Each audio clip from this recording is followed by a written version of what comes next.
I am Sister Thomas Welder. I am 78 years old. The date today is July 23rd, 2018. We are in Bismarck, North Dakota, and I have the privilege of interviewing Dr. Harold Miller, who has been a longtime colleague in work at the University of Mary in Bismarck. I'm Harry Miller. I'm 88 years old. Today's date is July 23rd, 2018. I'm in Bismarck, North Dakota, and I'm sitting with my partner, Sister Thomas, who's a long-term associate of mine and friend of mine. In a few months, the University of Mary will be celebrating its 60th anniversary of service to the people in the region and beyond. And so here we are. I'm with Dr. Harold Miller, my longtime working companion and friend, and we're in conversation. And as we thought about this, the only way we qualify to be talking about the history and kind of the long terrain of the University of Mary is that we share a record in the length of service. Harry, I think I'm right in saying that you've been at the University of Mary for 50 years. Yes. And if you count my life as a student at Mary, I've been at Mary for 60 years. So by way of introduction, the University of Mary is located 7 miles south of Bismarck, North Dakota, on a prairie bluff overlooking the Missouri River. And we are convinced that we have absolutely the most beautiful view in the world. And I think we have proof of that every day with countless visitors who come out to enjoy the beauty of the place which we call home. The history of the University of Mary actually predates its founding, which was in 1959. It's a story of faith and courage and vision. It's a story of 140 women, Benedictine sisters, who in the 1940s volunteered to leave their monastery of origin, their home in St. Joseph, Minnesota, and to begin a new foundation, an independent monastery that is known as Annunciation Monastery in Bismarck, North Dakota. A number of those sisters came with a dream.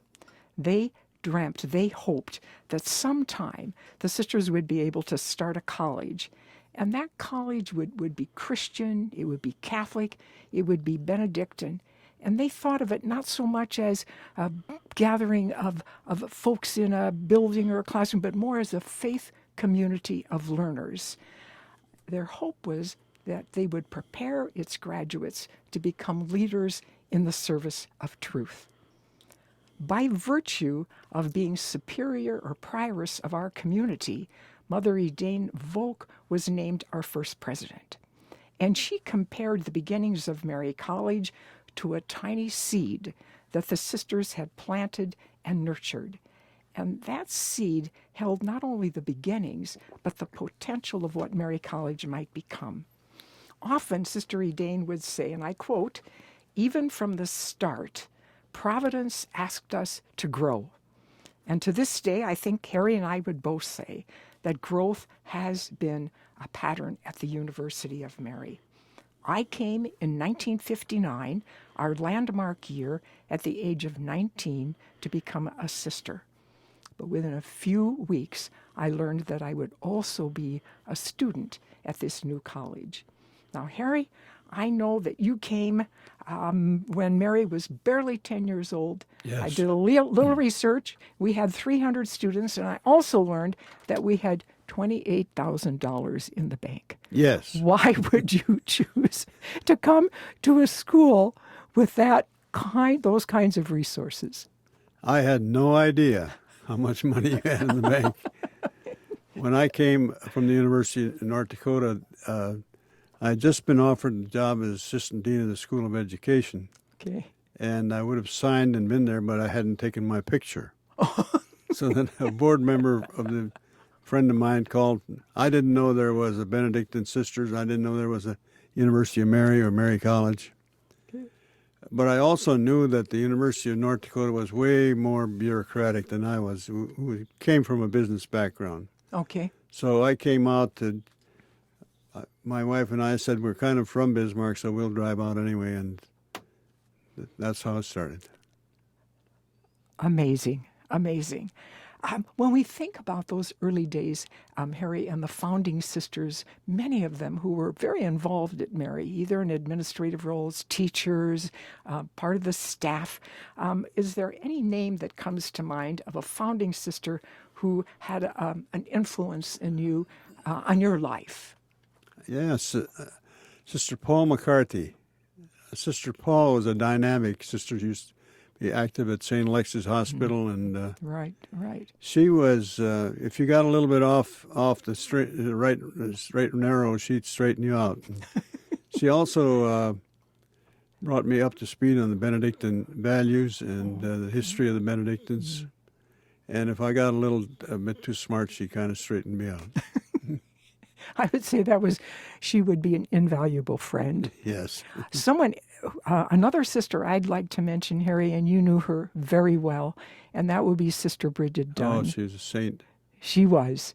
Sister Bridget worked at the University of Mary for 32 years, many of those years as registrar, and then later as a counselor for adult learners. I don't know what specifically you would remember about Sister Bridget, Harry, but she had self-discipline and a compassionate heart and an ear to listen to students who had dreams but didn't have the resources. Yes. I think particularly of adult learners, of students on the reservation, of students who had a dream but didn't know how to go forward. And it seemed that she gave them confidence. She said, "You're more than good enough. Yep. You are ready, and you can become a college graduate." And she worked 70 hours a week. You are absolutely right. She worked and never wanted to be in the spotlight. No. She had great loyalty to all the students, great loyalty to the University of Mary, to the monastic community, and it was only matched by her pride and loyalty in her Irish ancestry. Yes, that's right. She was one of the 2 or 3 sisters that kept the school going in the very beginning. Right. I always say Sister Miriam and Sister Bridget. Without those 2, we wouldn't be here today. Oh, thank you. Thank you, Harry, for remembering them. So here we are remembering and mentioning some of those founding sisters. What is your favorite memory of those early days of the University of Mary? Well, I remember I came in July, and I found we had virtually no freshmen coming, and we had a brand new campus with a multi-million-dollar mortgage. And so I found a way with the help of the sisters to recruit 50 freshmen, which I thought was pretty terrible, but it was a record at that time. And I also learned that the University of Mary had a total of 3 male students. And so I said to Sister Miriam, "We've got to do something." And I said, "I'm going to buy some cars and do this and that." And we found that we had the $23,000 in the bank, and that was a surprise to me. Well, just kind of piggybacking on your story, Harry, that was in 1968 when we actually moved on to the campus of the Right. University of Mary. And the school at that time in 68 was officially named coeducational by the board. So you mentioned we had 3 male students. One of these buildings, of the new buildings, was a residence hall, and it would accommodate 207 students. And within that, there was a special area for male students. And you are absolutely right. We were a little thin on the male students. At that point, in 68, we had 1 male student living in the new residence hall, and that was our president, Father Arnold Gustin, who was a Benedictine monk who generously came to serve as our 3rd president. And he was originally, his home was St. John's Abbey in Collegeville. So those memories bring, again, names of very special people for us. Another memory that I have, and a question that is still asked today, how is it that the sisters chose the architect? I mentioned our new campus in 68, and of course our original monastery. with that, again, I refer to the monks at St. John's Abbey. When they built their new church and monastery, they interviewed some of the top architects in the world, and one of them was Marcel Breuer. And when our sisters approached him, he responded by saying, "I will build you a jewel on the prairie." The story goes on to say that the first visit he made to that site, to that prairie bluff, he knelt down and he picked up a handful of dirt and held it up and said, "Even the earth is friendly here." So those memories, I think, lead us to being able to say, what are some funny stories that we remember, or funny characters that come to mind, again, when we think about those early days at Mary? Well, I don't know if the first thing that strikes me, I don't know if this is funny, but it's interesting. Sister Miriam came to me and said we had no money at all. So I didn't know what to do, so I went to Fargo to see the Butler family, Matt Butler.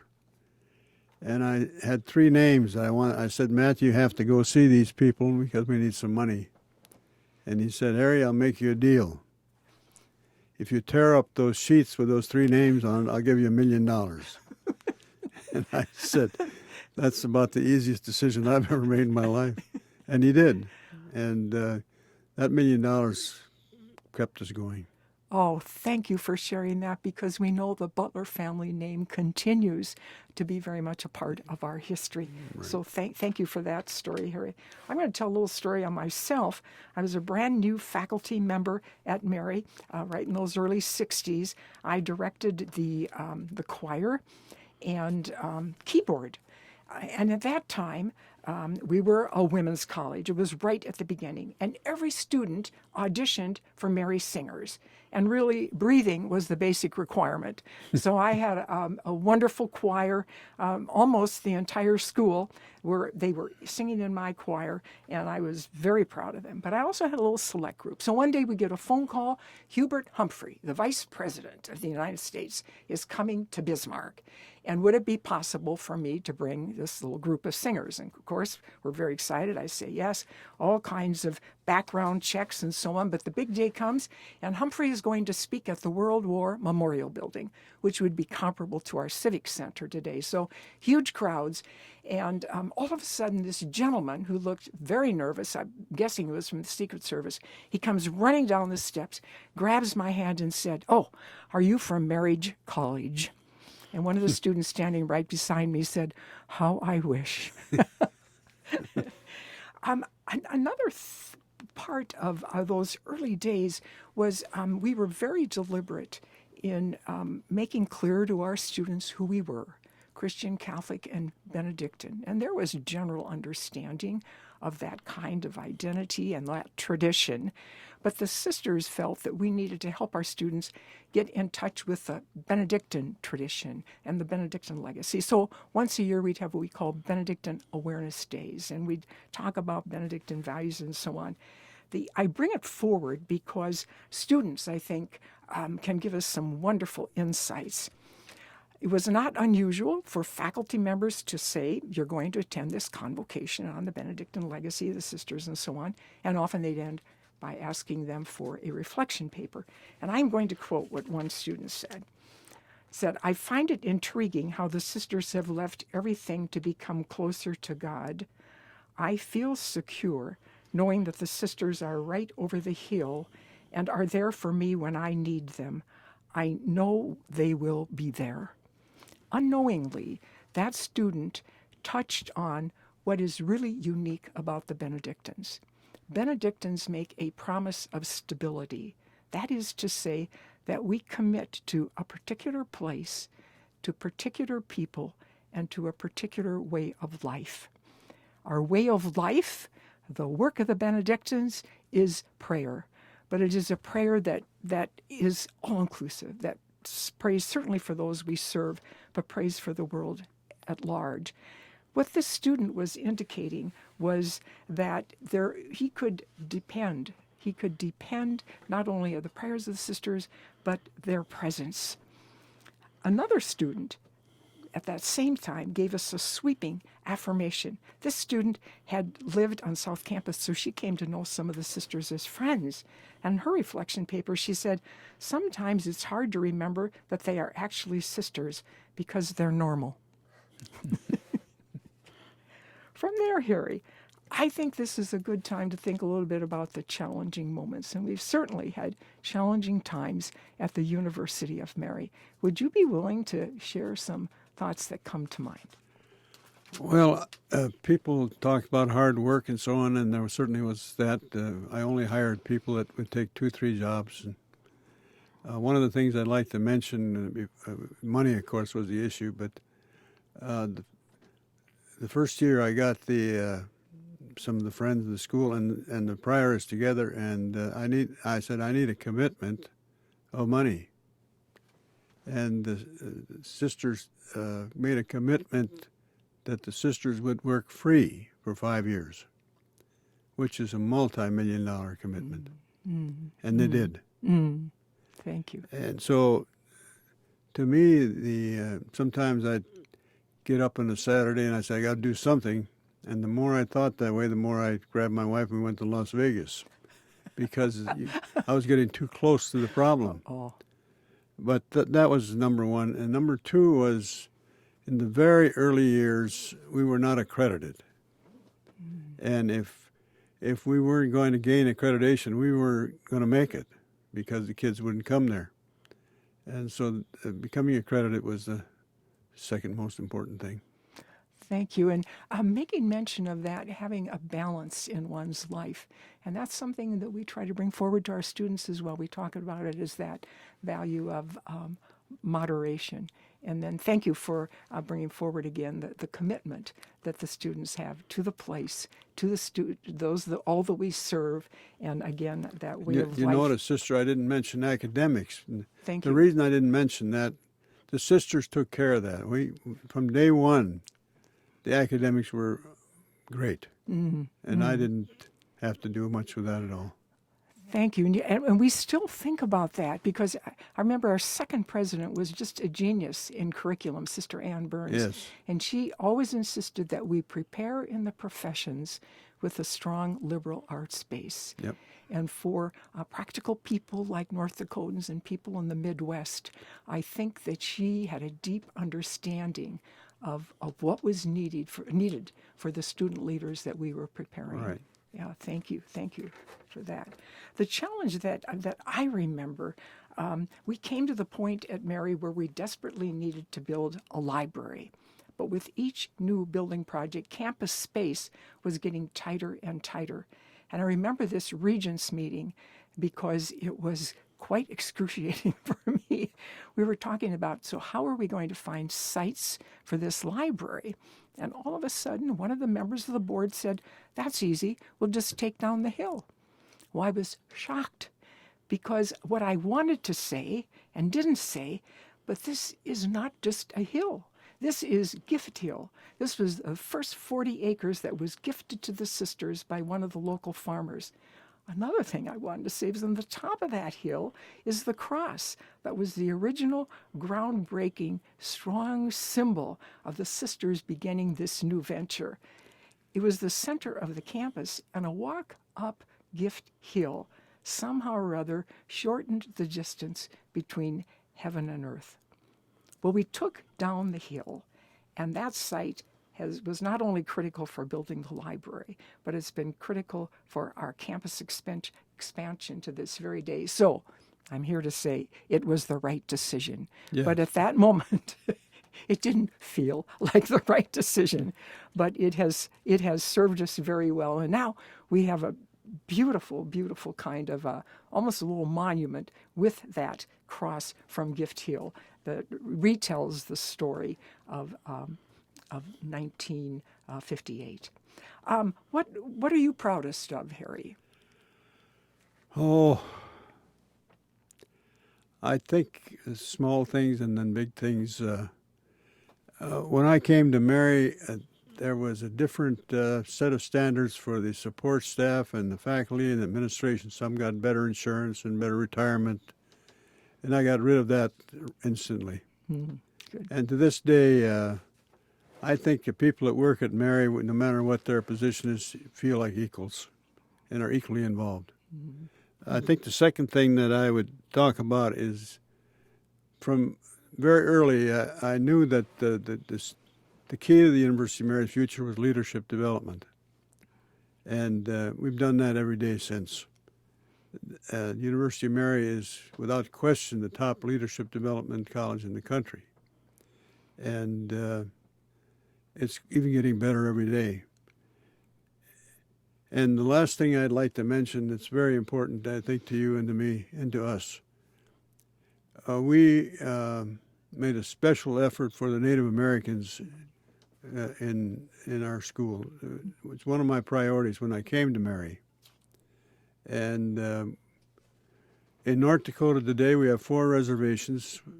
We have hundreds of our students, our Native Americans, got their masters and bachelors from us. And most of the leadership in North Dakota in Indian reservations is our University of Mary grads. Thank you for that, Harry. And I often hear you say, we prepare our leaders, we talk about servant leadership, but with moral courage. Yes. And I thank you. You indeed brought forward that concept from the very beginning. And it was with that concept I would just mention in terms of, what brings us true pride, the movement to university status. In 1986, it was the development of master's programs, expanding adult learner, the Butler Center downtown, which was a strong statement to the entire community that we were there to serve them, that we had a place specific for the adult learner. And then our vision to become America's Leadership University and how we worked toward that, beginning our first doctoral program, new sites for the adult learner online, our Gary Thorolson School of Business. Those were all efforts in behalf of moving toward that idea of becoming a leadership university. I would mention moving to Division II of NCAA as well. So that kind of movement on campus, all a process, but always I pay tribute and honor our faculty, our staff, our administration team, because those kinds of changes could not have happened without them. Let's slip into some traditions or values, Harry, that have been passed down from our founding sisters and have been incorporated into the life of the University of Mary. Well, I think our students are different because of the sisters. I don't think there's a single student, let's say the new freshmen arrive, within a month or two, that they will not all be familiar with the Benedict and Values. They're emphasized in every class and every program. And so the recognition of the value of the sisters being the sponsors is there's no way to value that. And so that to me is the key to the school, the University of Mary. I just kind of continue, thank you. I'd kind of continue from that. In the rule of our founder, Benedict, he says, whenever you begin a good work, begin with prayer. And that's become a practice at Mary. But let me just say, I think the important piece of that is it calls for silence periodically in our lives. The beginning of class, beginning of a lecture. Silence is a very hard thing to come upon these days. Almost every major religion in the world has insisted that the human person takes some time for quiet. So that'll practice of good work beginning with the prayer. It gives us that time of quiet and reflecting on why we are here and who it is that we serve. It gives us, again, that sense that the presence of God is everywhere. And the other value that comes from our Benedictine tradition I would want to mention is building community. And I bring that forward because I think for too long in higher education, it's been all about the individual student. It's been putting that individual student in a kind of arena of competition.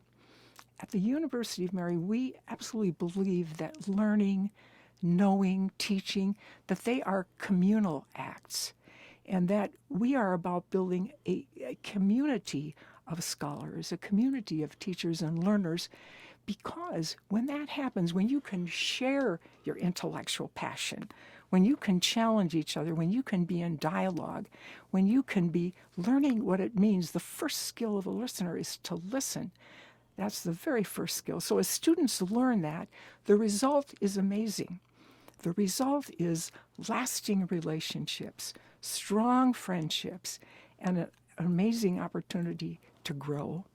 So I think that idea of building relationships, of recognizing we're brothers and sisters on this planet Earth, I hope that the students come to have a real commitment to that idea of bringing people together. Harry, we're taking a whole different turn here. How has your life been different than you ever imagined because you said yes to Mary? Well, personally, it's different because I was a stockbroker and a regional manager, and so I was a business guy. But I was gone from home all the time. And I suspect my family would look different if I hadn't changed. It also made a financial difference because it took me 40 years to get back to the same salary that I had before I came. Hear, hear. But every day has been enjoyment for me, and watching these wonderful young people go step out as leaders, it's all worth it. Oh, thank you. Thank you for that. Becoming president of the University of Mary was never a goal, never an aspiration. It never entered my mind. But when, in fact, I learned that I was appointed, I did have, God was good, I did have the grace to hear it as a call, and I immediately knew that I could not do it alone.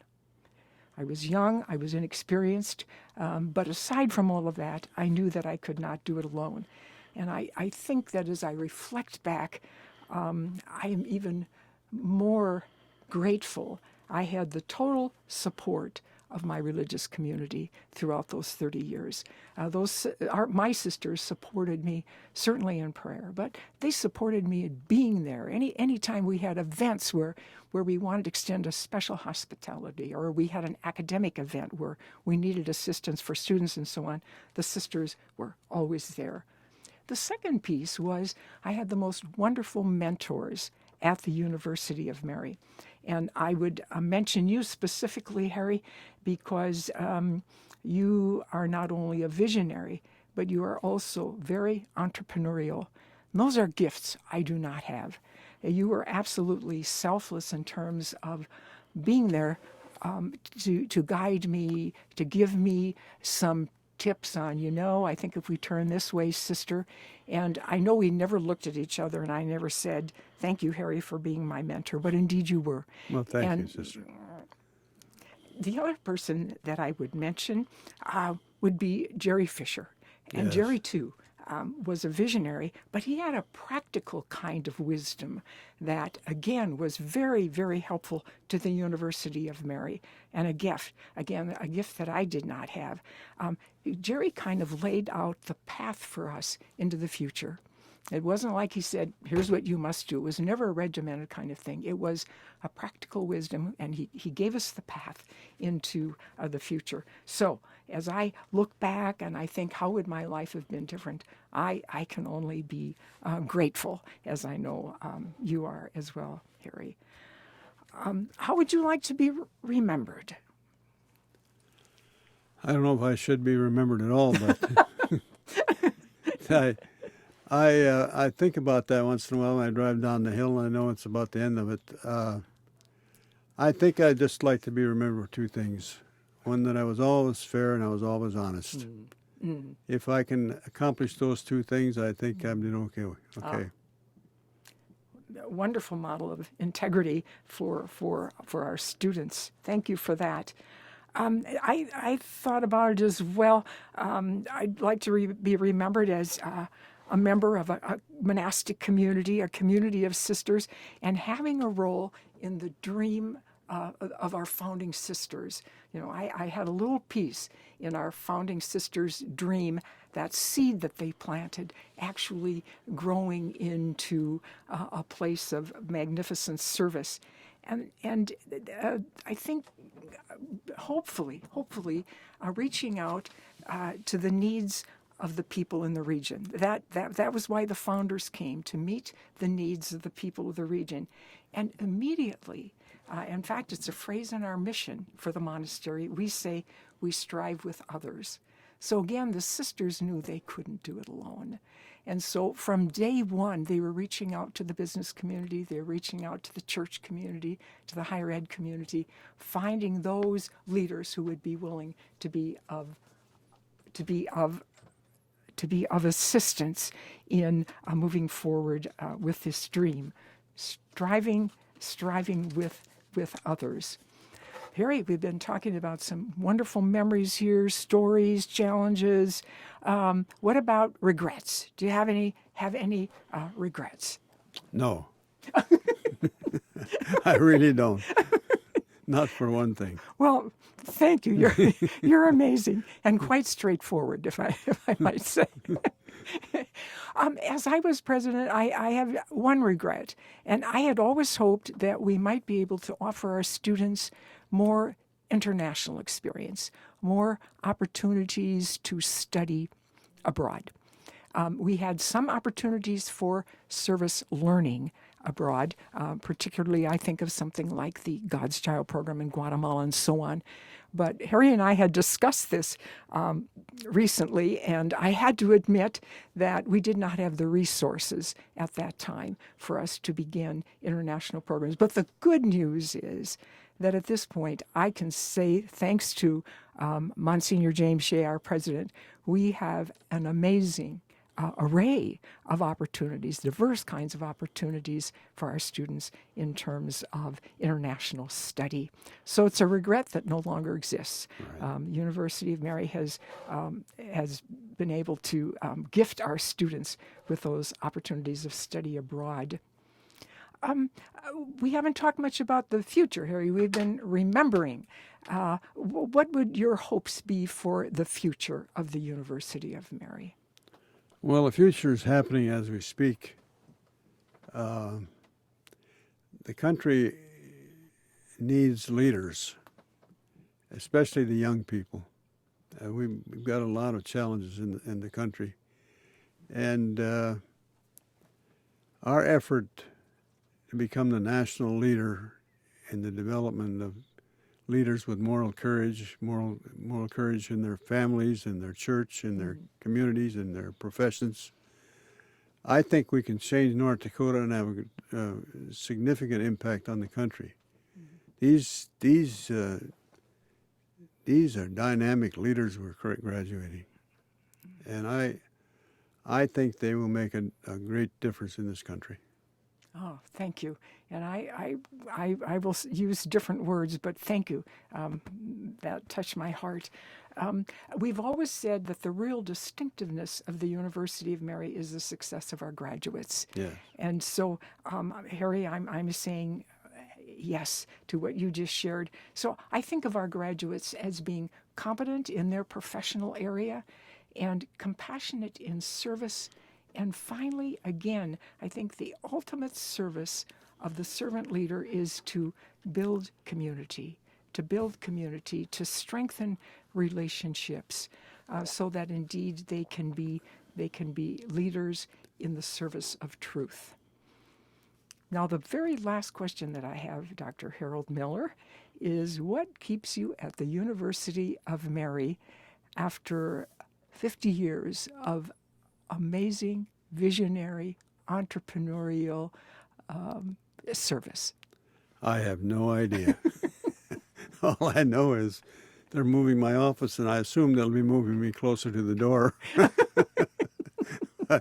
I just, it's amazing how, no matter what your age is, how much fun it is to be around young people. And I would, the job I would be fine, but I'd miss the young people. Oh, That's probably why I'm still there. thank you. Thank you. I would mention something else, and that, Harry, is that you have an amazing, some kind of a Rolodex in your memory in terms of the benefactors, the friends who Yeah. have been supportive of the University of Mary through the years. And I know you don't keep notes. You basically use that yellow pad and then kind of scrunch up the paper. But My computer is not working. but your relationships with the benefactors and friends of the University of Thank Mary you. has been terrific. It's been remarkable. I continue at the University of Mary, and believe me, it's pure blessing. I am actually on a part-time basis, but again have this opportunity. I enjoy saying the freshmen are always 18. The amazing thing is, Harry, that their parents are getting older and older. Have you noticed? I noticed the grandchildren coming in. Actually, I should say just in reverse. The parents are becoming younger and younger. Harry, it has been a privilege to have this opportunity to visit with you. I'd like to say one thing. When I was president, I knew that this was not a job for me for very long. And so I saw a young priest leading a choir. And as you know, I prepared you to... A young sister, A young not a priest. I mean, a young sister. And I knew you were the right person. And the University of Mary is because of you.